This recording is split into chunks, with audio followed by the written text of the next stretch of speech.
అనేది. మేమైతే కడ వరకు రాజకీయాల్లోనే ఉంటాము, కడ వరకు రాజకీయాలు చేస్తానే ఉంటాము. ఇవన్నీ గమనించి మీరు కూడా ఉద్యోగస్తులంతా కూడా చట్ట పరిధిలో లోబడి, చట్టానికి లోబడి మీరు పనిచేస్తే మంచిది అనుకుంటాను. ఎందుకంటే ఈ రోజు మీరే చేస్తున్నారు, రేపు ప్రభుత్వాలు మారినాక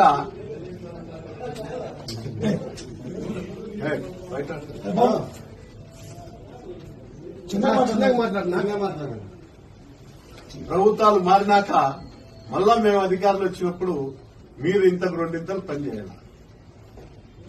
చేయకపోతే ఆ రోజు పరిస్థితులు కూడా అట్లే ఉంటాయి. ఇవన్నీ మీకు అందరికీ చెప్పేది ఏమంటే, మీ పరిధిలో ఉన్నటువంటి ఉద్యోగం మాత్రమే మీరు చేయండి.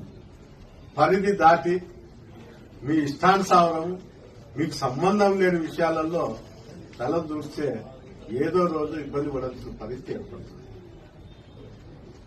ఇది నా కాన్ఫిడెన్సే కాదు, ఎక్కడన్నా కానీ ఆంధ్రప్రదేశ్ లో ఏ పార్టీలో ఉన్నా ఎవరున్నా కూడా చట్టం లోబడి పనిచేస్తే వాళ్ళకు కూడా బాగుంటుందనేదే నా ఉద్దేశం.